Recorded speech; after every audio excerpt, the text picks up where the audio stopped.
윤리 관점에서 작은 형제들의 정결과 복음 생활이라는 주제로 부산교구 최성욱 토마스 아퀴나스 신부님께서 발제해 주시겠습니다. 최성욱 토마스 아퀴나스 신부님은 부산교구 소속으로 2001년에 사제서품을 받으셨고 미국 산타클라라 대학에서 윤리신학 석사학위와 박사학위를 취득하셨습니다. 2011년부터 부산신학교와 대구신학교에서 교수로 재임하셨고 2026년부터는 부산가톨릭대학교 평생교육원장과 신학교정 운영본부장으로 재임하고 계십니다. 최성욱 신부님을 박수로 맞이하시겠습니다.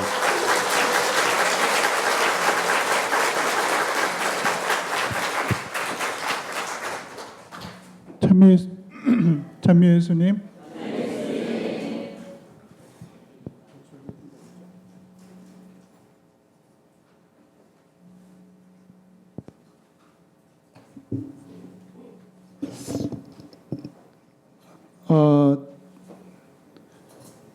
이 박성호 신부님께서 초대를 해주신 것은 너무 영광스러운데 교구 사제가 와서 할 말은 아닌 것 같은. 네, 정결에 대해서 자 한번 따라해 보시기 바랍니다. 이 나이에 성윤리가 웬 말이고. 조금 젊은 청년들한테 가서 강의를 할 것이지 어디 여기 와서 지금 성에 대해서 이야기를 하겠다. 근데 희망이 보입니다. 보통 성윤리라면은 고개를 돌리시거든요. 섹스 이러면 고개를 돌리시는데 뭐 이 나이에 내가 그 이야기 뭐 좀 들어주지 이런 표정이셔서 참 다행이다라는 생각이 듭니다. 지금은 돌아가셨지만 저에게 예수님과 같았던 은사님의 하셨던 말씀이 기억납니다. 한번 잠도 오니까 저를 한번 따라해 주시기 바랍니다. 참고로 저희 어머니께서 유치원 원장님이셔가지고 제 강의가 조금 단순하다는 것을 기억해 주시면 되겠습니다. 자, 그리스도인은 두 가지가 있다. 사제와 사제 아닌 사람. 천년대의 구분법에 의하면 사제인 사람과 사제 아닌 사람 이렇게만 구분을 했는데 초세기 구분법에 따르면 조금 달랐습니다. 자, 따라해 볼까요? 황제의 가족, 사제, 평신도, 그리고 중요한 거는 수도자가 따라하고 싶으시군요. 자, 수도자가 있다. 네. 그러니까 그리스도인의 카테고리 안에 수도 생활이 있다는 것은 참으로 놀라운 발견입니다. 근데 수도자가 아닌 사람이 수도자의 복음 삼덕을 오늘 이야기를 하려니까 부담이 되는데 오늘 다행히 저처럼 재속회가 많네요. 자, 따라합니다. 재속사제가 재속회 앞에서 수도자들의 삶을 같이 이야기해보자. 그런 의미를 좀 살려서 오늘 강의를 할까 합니다. 네, 컴퓨터 마귀가 우리의 자, 짠 나왔습니다.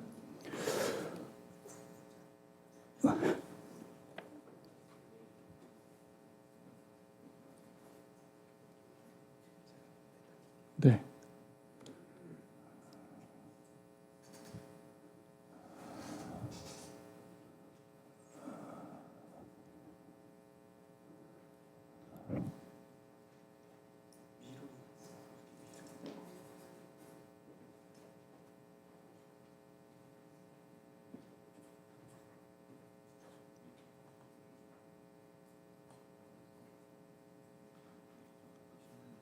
그렇죠.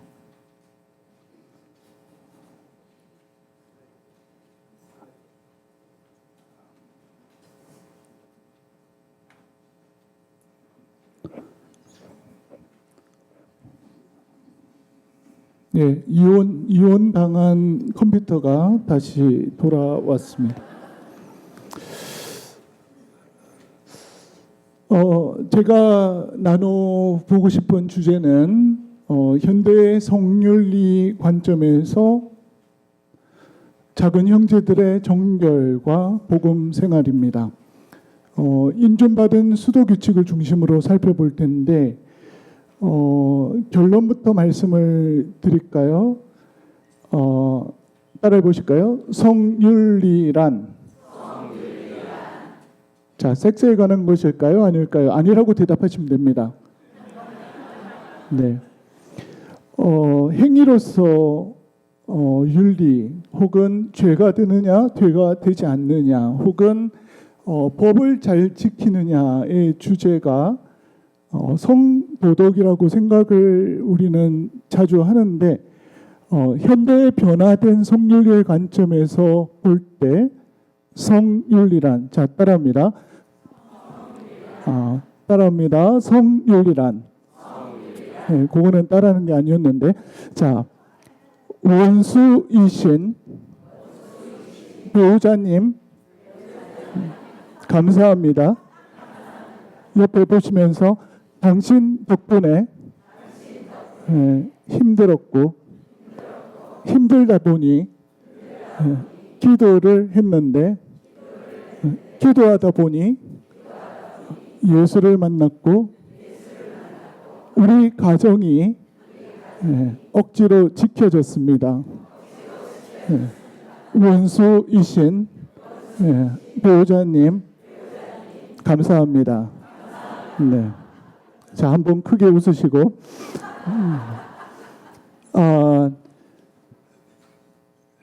불편한 관계 속에서도 예수를 만날 수 있는가? 그러면 오늘날의 변화된 성윤리는 단순히 혼인관계 안에서 따라합니다. 해서는 안 될 것, 법으로 금지된 것, 잘못된 것, 죄가 되는 것, 이 규정을 나누는 것이라기보다는 자 영어 한번 따라하실까요? You make me wanna be a better person. 니를 만났더니 부산에서 왔습니다. 니를 만났더니 더 나은 사람이 되고 싶어 하는 마음이 생겼어. 그러니까 오늘날의 성윤리는 단순히 뭐 하지 마라는 의미보다는 당신을 만났더니 내가 더 나은 사람이 되고 싶은 마음이 생겼어. 만남과 관계입니다. 본의 아니게 프란치스코 영성을 공부를 시키는 게 박성호 신부님의 목적이었던 것 같습니다. 근데 너무도 감사하게도 읽다 보니까 제가 배웠던 성윤리의 현대적인 관점이 프란치스코의 삶 속에 뭐가 있었습니다. 프란치스코 성인도 규칙서를 봤더니 단순히 법, 규정, 죄가 되는가라는 측면보다는 복음적인 삶 자체가 규칙이었고 수도 생활의 시작이었기 때문입니다. 그런 의미에서 제가 발견한 몇 가지 조금 흥미로운 것, 우리에게 희망이 될 만한 이야기를 몇 가지만 함께 나눠볼까 합니다. 글씨는 좀 작은데요. 자료집 안에 있는 문구입니다. 제가 읽어드리겠습니다. 한번 요거는 따라해 주시기 바랍니다. 작은 형제들의 삶에서 정결이라는 말이 문제가 된다면, 의문이 된다면, 논의를 해야 한다면 무엇을 의미할까? 제가 쓴 말이 아니라 자크 데리다라는 어떤 철학자가 있습니다. 정신에 대하여라는 책이 있거든요. 정신 스피릿이라는 단어가 문제가 될 때 이것은 무엇을 의미하는가라는 그런 문구로 강의를 시작합니다. 그것을 제가 감히 패러디했습니다. 예, 뛰어나지 못하면 뛰어난 사람 것을 잘 패러디하면 됩니다. 그대로 패러디했습니다. 자, 정결이라는 단어는 자 따라합니다. 우리 집 뽀삐에게는 저희 집 강아지 뽀삐입니다. 우리 집 강아지 뽀삐에게는 문제가 된다 안 된다? 안 된다. 예, 자크들이라도 똑같은 이야기를 했습니다. 정신이라는 단어, 스피릿은 인간에게만 문제시된다. 정결이라는 것의 삶의 의미도 동물에게는 또 갓난아기에게는 아무런 의미가 되지 않습니다. 수도 생활을 살고자 하는 복음적인 삼덕을 살고자 하는 인간에게만 의미를 가집니다. 그러기 위해서 저는 성윤리의 관점과 교회 가르침을 조금 살펴보려고 합니다. 작은 형제들의 원천이 되는 복음 생활과 정결의 덕에 관해서 어떤 이야기를 이들이 할 수 있을까를 함께 살펴보겠습니다. 최종 목차는 따라하십니다. 우리에게 현대인에게 정결한 삶의 정답 말고 여기에 숨어져 있습니다. 몰라서 안 사는 것이 아니다. 제가 보좌 신부 생활 2년만 하고 사실은 복인지 불행인지 지금 내일 모레 25년인데 본당 신부를 한 번도 못 해봤습니다. 자, 따라합니다. 최성욱 신부의 꿈은 본당 신부로 주일미사, 조중미사에서 공지사항 해보는 것이다. 네, 그런데 신학생들과 14년을 살다 보니 제가 신학생을 가르친 줄 알았더니 신학생이 저를 가르치고 있었다. 제가 그들을 양성시키는 줄 알았더니 그들이 저를 그나마 사람 되게 살라고 붙들어주고 있었다.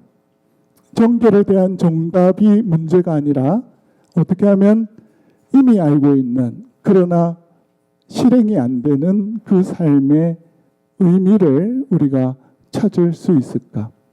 이 목표를 위해서 교회 가르침과 성례에 대해서 간단하게 확인하고 프란치스코 수도 규칙 안에서 정결을 살펴보겠습니다.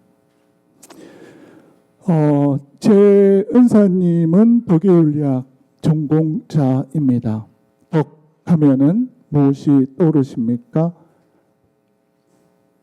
동양인에게 덕이란 자 도덕 세대가 저하고 차이는 좀 제가 20대니까 조금 차이가 나네요. 중학생 때 도덕 시간이 있으셨습니까? 혹시? 네, 있으셨네요. 고등학교 때 윤리 시간이 있으셨나요? 네, 따라하십니다. 무엇을 해야 하는가? 무엇은 금지되어 있는가?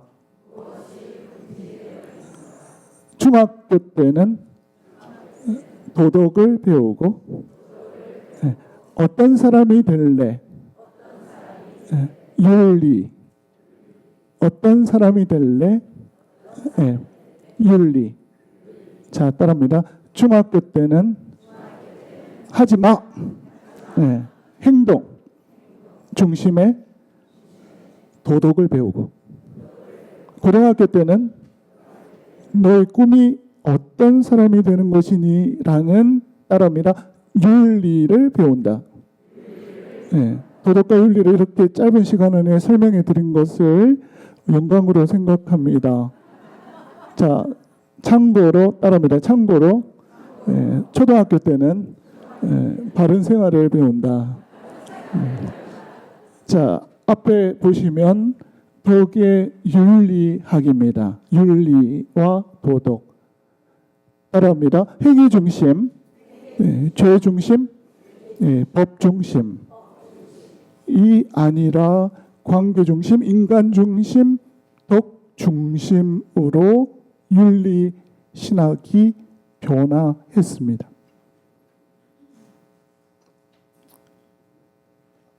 폴 리케르라는 철학자의 영향이 큰데요. 저 책 이름은 한국말로 번역되어 있기도 합니다. 타자로서 자기 자신. 자, 한번 타자로서 자기 자신이라는 책인데요. 수도 생활은 어떤 의미에서 자기를 만나는 여행입니다. 자기 안에 계신 하느님을 만나는 여행입니다. 그런데 다른 사람이 내 삶에 중요한 역할을 합니다. 자, 따라합니다. 나만 사랑해줘. 미쳤나? 자, 나만 사랑해줘라고 혼인생활 안에서 끊임없이 사랑을 갈구하다가 우리는 아까 제가 말씀드린 것처럼 배우자와 원수관계에 들어서기 시작합니다. 그러나 윤리적인 삶은 그 어려움 가운데서도 내가 어떤 종류의 사람이 되는가에 관한 이야기를 하고 있습니다. 자, 프란치스코 영성 안에서 저는 이 변화의 모습을 이번 기회에 조금 절실하게 느꼈습니다. 저의 전공은요, 2차 바티칸 공의회 이후에 이런 변화들이 있었다는 것을 수업 시간에 강요하는 것이 저의 역할입니다. 자, 한 번만 더 힘을 내서 따라해 주시기 바랍니다. 윤리란, 도덕이란, 행위, 법, 죄. 행위가 맞는 행위인가 틀린 행위인가, 법에 어긋남과 죄가 되는가, 이런 거를 묻는 부분이다 아니다? 맞긴 맞는데 보다 더 중요한 주제가 무엇입니까? 따라합니다. 인간이 먼저 되어라. 어떤 덕이 있는 사람이 될래? 다른 사람과 어떤 관계를 맺고 살래라는 주제가 사실은 더 중요한 주제인데, 오랫동안 우리는 잘못 행동하지 않으면, 법을 어기지 않으면, 죄가 되지 않으면 잘 사는 것이다 라고 생각을 했었던 거죠. 이런 관점의 변화가 윤리신학 안에 2차 바티칸 공의회 이후에 있었는데, 맨 밑에 줄 복음과 경험에 비추어 새롭게 정착된 윤리신학의 전환이 제가 보기에 프란치스코 영성 안에 가장 잘 담겨 있다고 하겠습니다. 참고로 저는 예수의 신학대학원에서 공부를 했습니다. 근데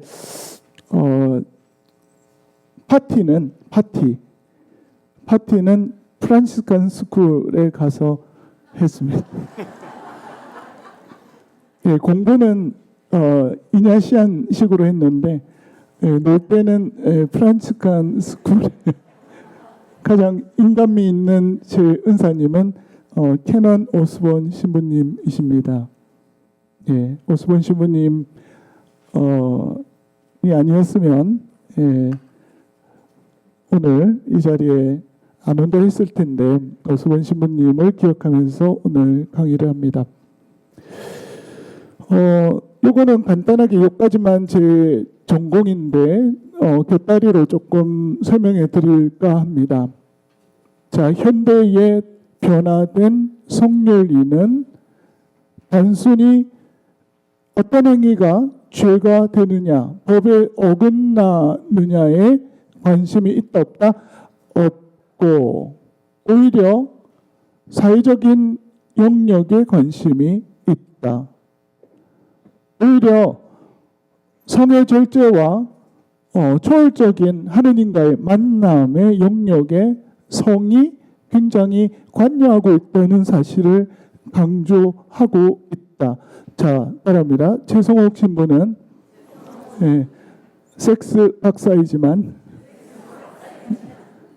스피리추얼리티에 관심이 많다고 생각해 드리자.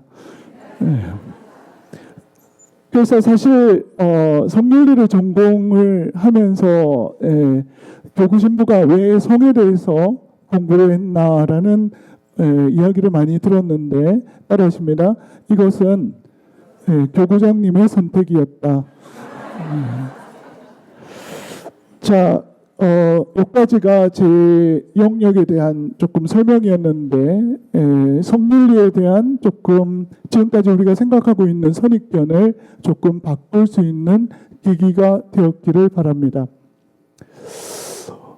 오늘 주제가 정결인데 보스턴 칼리지에 계시는 제임스 키넌이라는 제 은사님의 은사님입니다.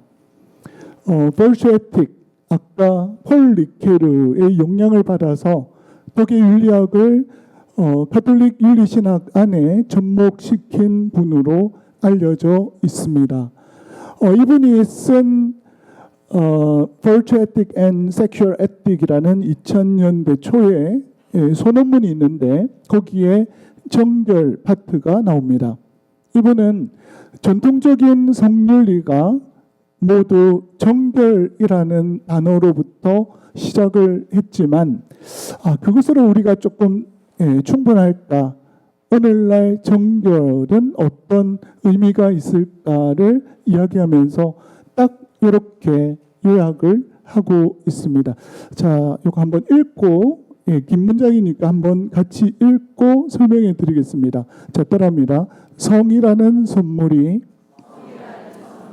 공감대와 지혜로운 리플렉션, 반성을 필요로 한다는 사실. 을 밑으로 와서 깨달아가는 사람에게 정결은 매우 중요한 덕이다. 성적 욕망이 자기 성숙과 타자에게 헌신하려는 의향에 대한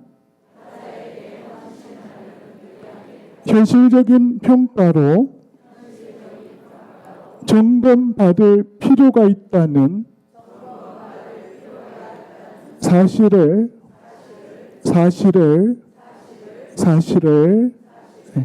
깨달아가는 사람들,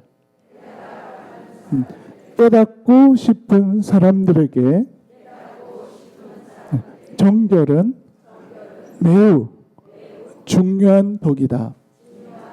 근데 우리가 평소에 생각하는 정결을 중세 성인전에서 보는 정결, 아주 순결한 삶, 또 절제되면서도 고귀한 삶, 백합과 같은 정결도 있겠죠.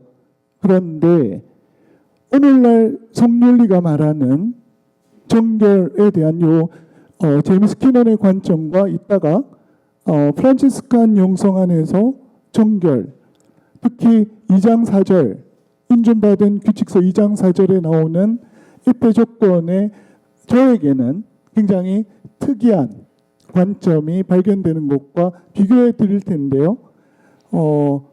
성 하면은 우선은 부부관계 죄가 되는가, 어떤 경우에는 괜찮은가에 대한 것을 주로 관심을 가진다면, 자, 제임스 키넌에 의하면 한번 따라해 보실까요? 자기와의 관계, 자기의 성숙, 타자와의 관계, 타자에게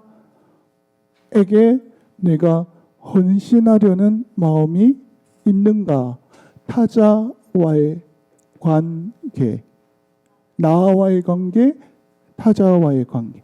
단순히 이 행동은 죄가 됩니까? 죄가 되지 않습니까가 아니라 이 사람들과의 관계, 이웃과의 관계, 특히 나 자신 안에 계신 하느님과의 관계, 나를 만나는 길, 내 마음에 깊이 들어가는 자기 자신과의 관계, 또 나 밖에 타자와의 관계의 문제에 성적인 desire, 욕망이 어떤 역할을 한다는 사실, 거기에 정결이라는 단어가 절제와 함께 중요한 역할을 한다라고 되어 있습니다.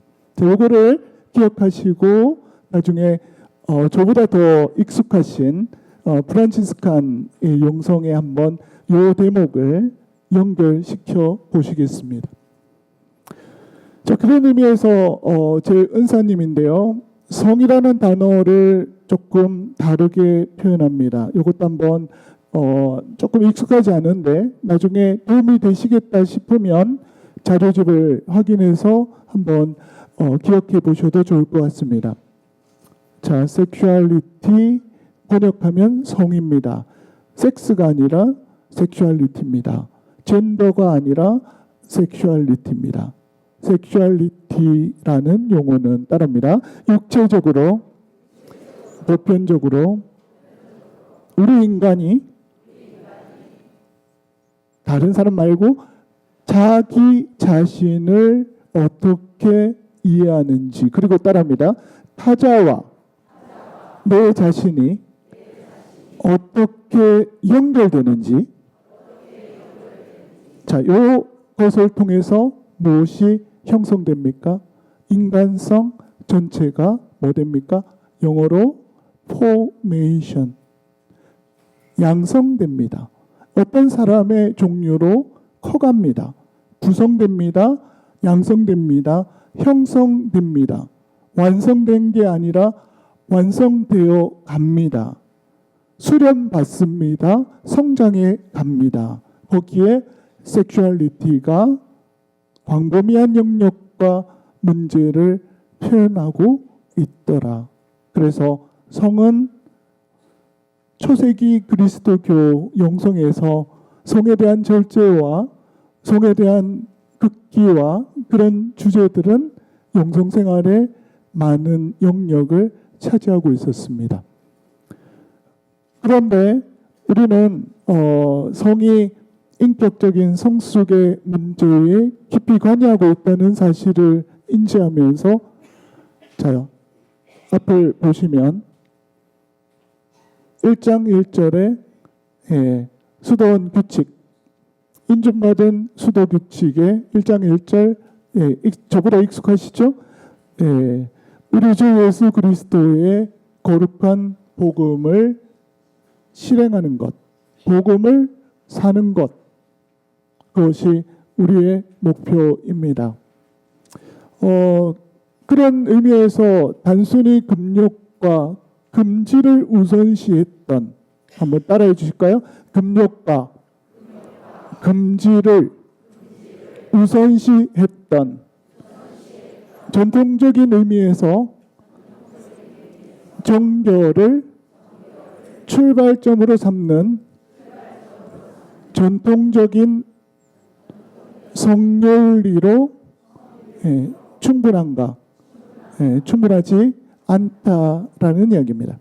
그래서 현대에 변화된 성윤리의 관점은 죄가 되는가 보다는 관계 중심, 어떤 인간이 될 것인가, 이런 주제가 나오는데, 공교롭게도 이 주제는 중세의 대표적인 수도 규칙서들의 금지와 엄격함 중심의 수도 규칙서와 달리 교황님께서 더 이상 규칙서를 만들지 말라고 공포한 다음에 프란치스코의 수도 규칙이 다시 교황님께 인준을 받기까지 다른 수도의 규칙과는 다른 이 변화된 성윤리의 관계적인 측면들이 제가 느끼기에는 프란치스코 영성 안에 참으로 많이 들어있다라고 말씀드리고 싶습니다. 자, 따라합니다.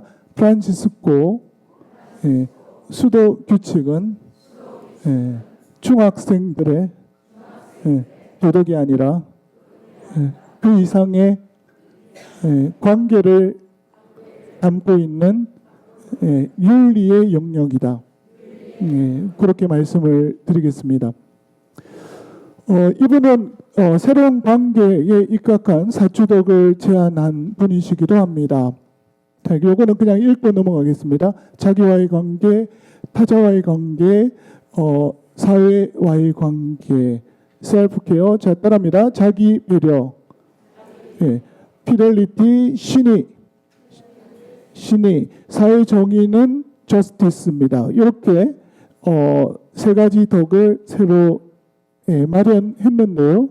제가 보기에 프란치스코 성인께서는 이 세 가지 덕의 관계성을 참으로 강조하셨던 분으로 보입니다.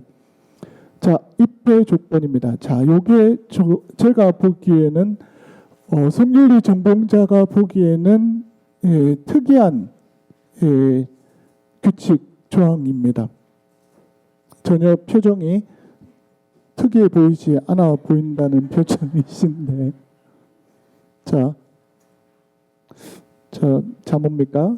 그러면 이제 성에 관한 이야기 다시 해드릴까요? 자, 따라합니다. 아내가 없거나, 아내가 수녀원에 갔거나, 아내가 금욕을 선언했거나, 중요합니다. 아내가 의심받을 수 없는 나이가 되었으면, 봉사자들은 너는 우리 작은 형제에 들어와도 괜찮겠구나라고 복음의 말씀을 한번 이야기해 주면서 우리의 삶을 같이 살아보자라고 네가 원하면 이렇게 권고해 줄 것이다. 수사님, 좀 이상한 거를 못 느끼시겠습니까?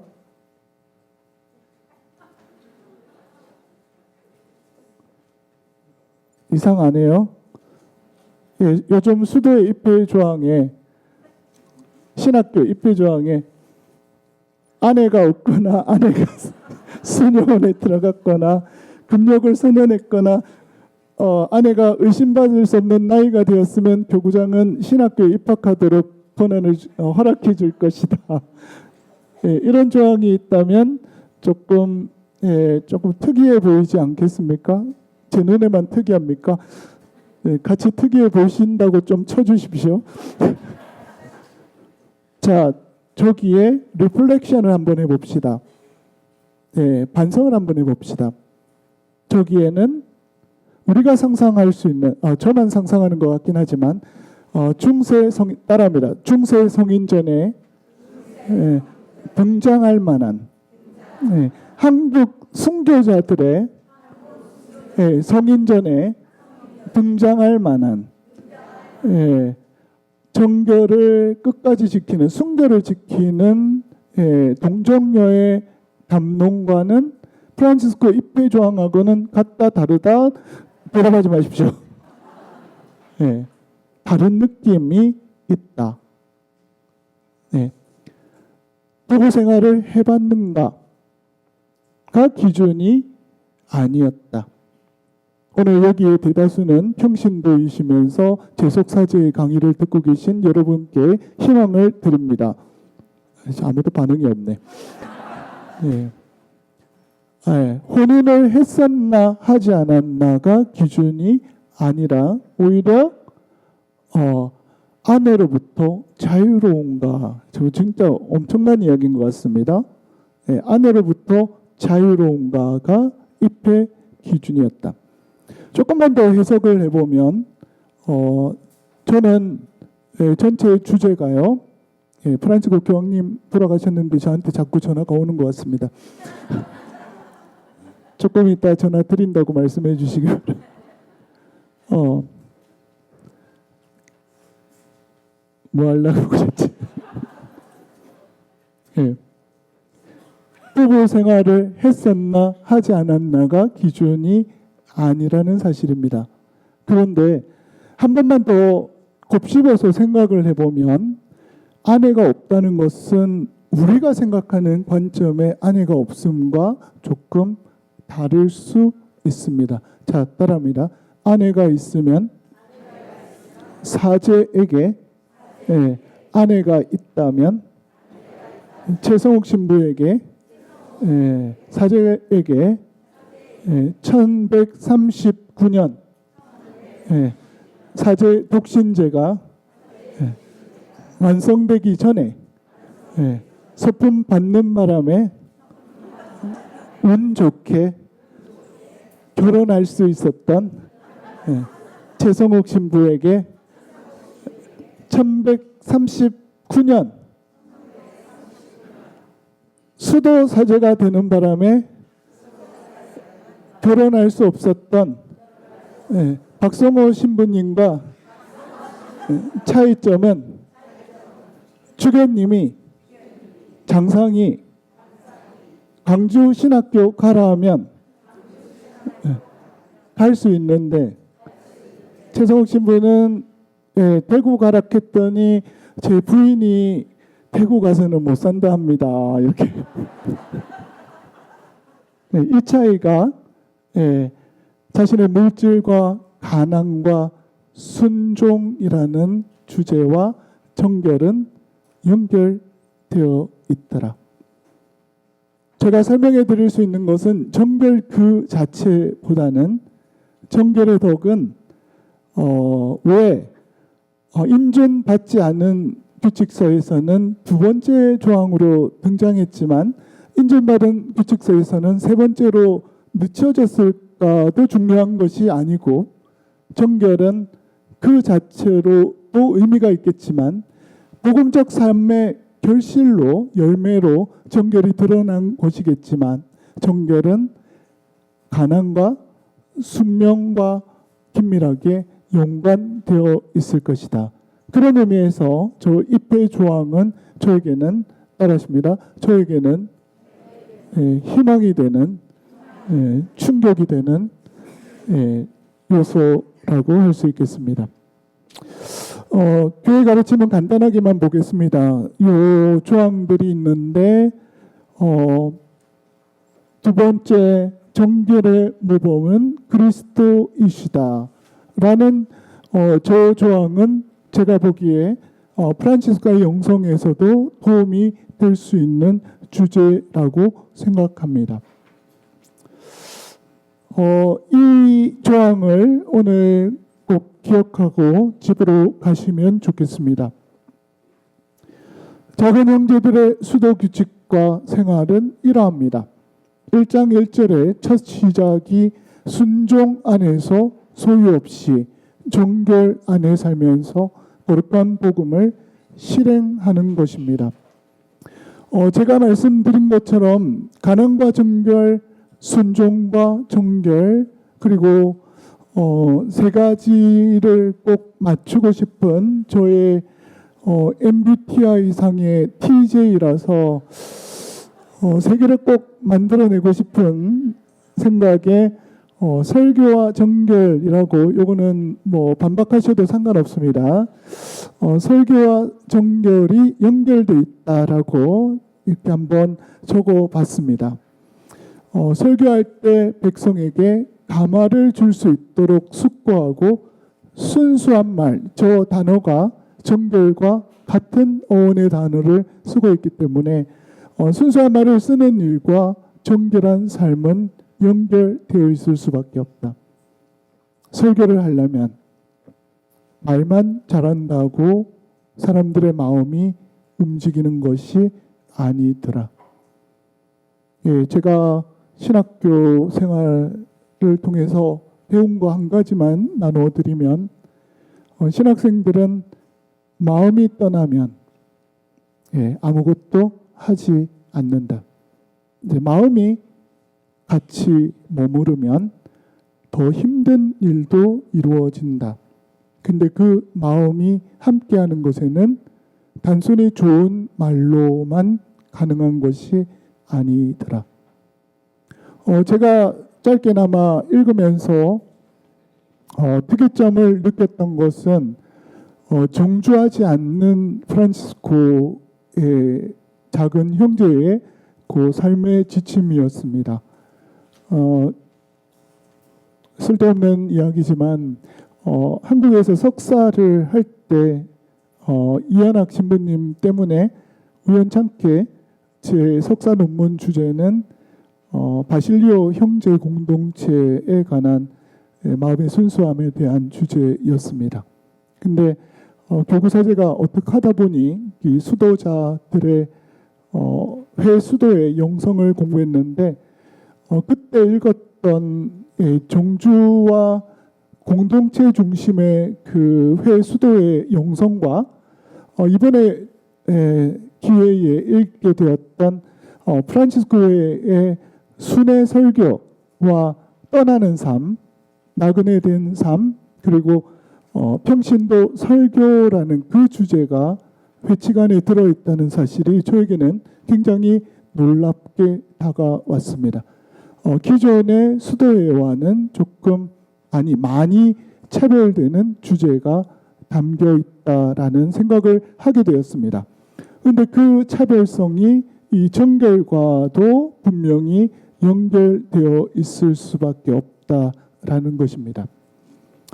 자, 결론을 맺기 전에 간단하게 말씀을 드리면 정결은 법률의 지침서 형태로 등장하지 않았다.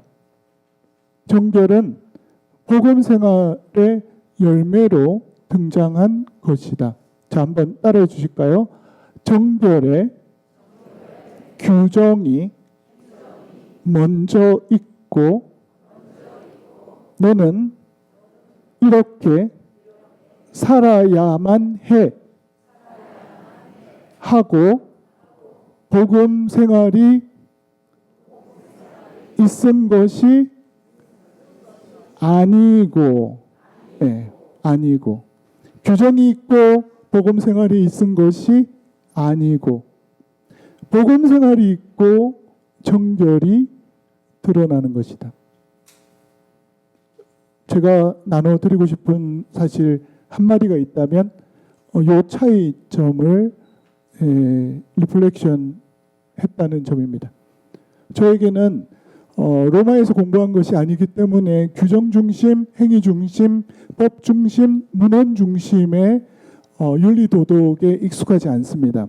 영미권에서는 2차 바티칸 공의 이후에 행위, 죄, 법 중심에서 인간 관계, 덕시 중심으로 변화되는 지점에 관심을 가지다 보니 규정으로서의 엄격함보다는 어떤 행복한 사람으로 살아갈래 라는 주제가 윤리신학의 주제라는 점을 은사님으로부터 굉장히 많이 들었습니다. 근데 요번에 요 짧은 공부를 하다 보니 기존의 수도들의 엄격함도 우리에게는 소중한 전통이지만 프란치스코 정신은 오히려 복음 생활에서 시작해서 규정의 모습으로 나아갔다는 이 순서의 차이가 엄청난 차이점을 가지고 있다는 사실을 한 가지 제가 배워서 알게 된 주제입니다.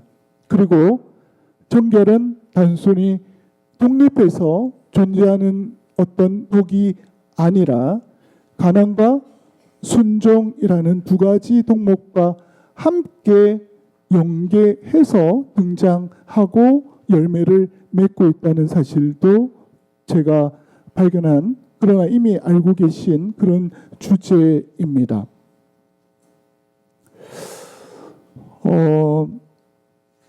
현대인에게 그래서 정결한 삶은 어떤 의미가 있을까? 이 결론입니다.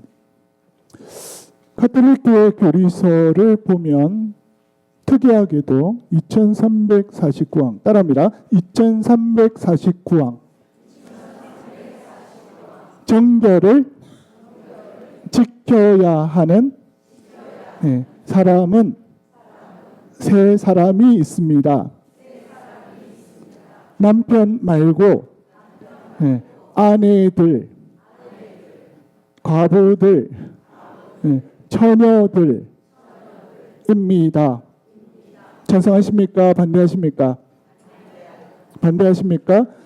예, 여러분 지금 가톨릭 교회 교리서를 반대하신 것입니다. 암브로시오의 과부론이라는 책에 등장하는 것인데 물론 맥락을 조금 고려해서 읽어야 되겠지만 과거의 관점에서 정결의 필수적인 대상은 아내들, 과부, 처녀였습니다. 그런데 프란치스코 성인의 작은 형제회의 규칙서에는 주님의 영과 거룩한 활동을 마음에 간직하는 삶에 대해서, 깨끗한 마음으로 기도하는 삶에 대해서 이야기합니다. 현대인이라면 아직 과거의 모습을 갖고 있는, 물론 그 시대적 맥락에서는 의미가 있었을, 그러나 현대인에게는, 새로운 페미니즘의 여성학을 공부한 사람들에게는 대다수가 납득하기 힘든 저 주제에 대해서 강요받기보다는 다른 차원의 정결한 삶에 대해서 요청하고 있지 않을까.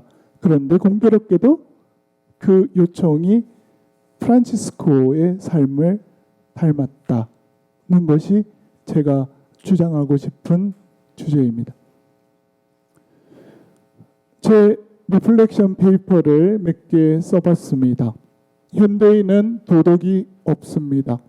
현대인은 자신에게 좋으면 좋은 것이고 자신에게 나쁘면 나쁜 것입니다.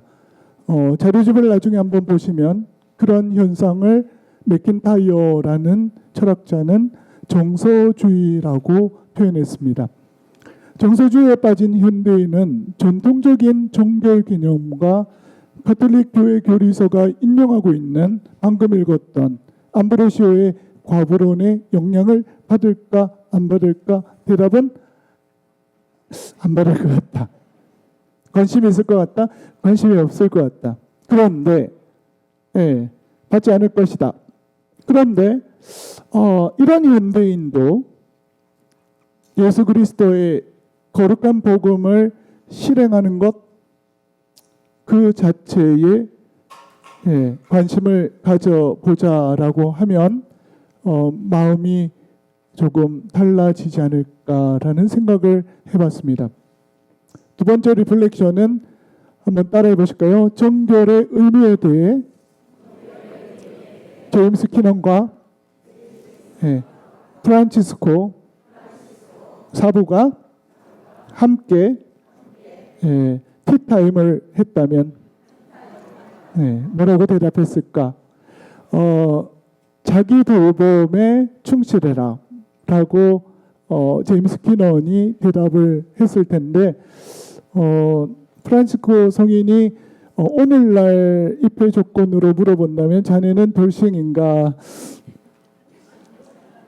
법적인 것들은 다 해결이 됐는가?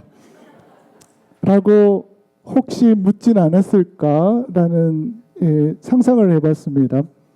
아내가 없거나 있으면 아내가 수녀원에 들어갔거나 금욕을 선언했거나 충분히 나이가 들었거나 그러면 복음을 알려줄게 하고 대답했을 것이다. 자, 따라합니다. 리사 플럼과 프란치스코 사부가 함께 질문을 받았다면, 그래 나도 그때 800년 전에 인간성 전체를 형성시키는 광범위한 영역에 속한 섹슈얼리티에 대한 강의를 너한테 좀 들었더라면 이 이야기도 좀 했을 텐데 라고 대답했을 것이다. 따라하실까요? 자기 자신에 대한 이해, 타자에 대한 이해, 그 안에서 복음을 실행하자 라고 말했을 것 같습니다. 프란치스코 성인은 리사 플럼의 강의를 듣지는 않았지만 만일에 들었다면 섹슈얼리티에 대한 이런 이해를 바탕으로 나 자신과의 관계, 타자와의 관계라는 표현을 썼을 것 같다. 그것을 우리는 가난한 이들과의 관계라고 표현할 수 있겠다라고 말씀드립니다. 결론입니다. 정결의 덕과 마음의 순수함을 우리는 정결의 덕 안에서 확인합니다. 주님의 영과 그 거룩한 활동을 마음에 간직하고 사는 삶을 프란치스코 사부는 정결한 삶이라고 가르치고 계십니다. 단순히 법이 아니고 단순히 죄가 되느냐가 아니고 단순히 규정에 맞느냐의 문제가 아니었고 깨끗한 마음으로 항상 기도하고 겸허하고 인내하는 삶을 프란치스코 사부는 정결한 삶이라고 불렀을 것입니다. 여기에는 따라할까요? 황제의 가족이나 제속 사제나 평신도나 수도자나 경계가 없다. 정결한 삶에는 교회가 나누어 놓은 경계가 없다. 오늘 현대인에게 정결한 삶의 의미를 나누기 위해서 교회 가르침과 성결리에 대한 간단한 소개를 해드렸고 그 관점에서 수도규칙서에 나온 정결과 복음 생활을 함께 나눠봤습니다. 집에 가실 때 성윤리란 단순히 행위로서의 성이 아니다라는 그 관점 하나만 집에 가지고 가셔도 저는 만족할 것 같습니다. 그런데 그 삶을 프란치스코 사부는 복음 생활이다 라고 말씀하십니다. 정결의 규정이 먼저 있고 복음 생활이 있은 것이 아니라 복음 생활을 살고 정결한 삶이 드러난 것이다. 규정으로서 억지로 지킨 것이 아니라 좋은 삶을 살면서 정결을 드러낸 것이다 라고 현대에 변화된 성윤리의 관점에서 여러분들께 작은 나눔을 할 수 있는 기회가 되었습니다. 감사합니다.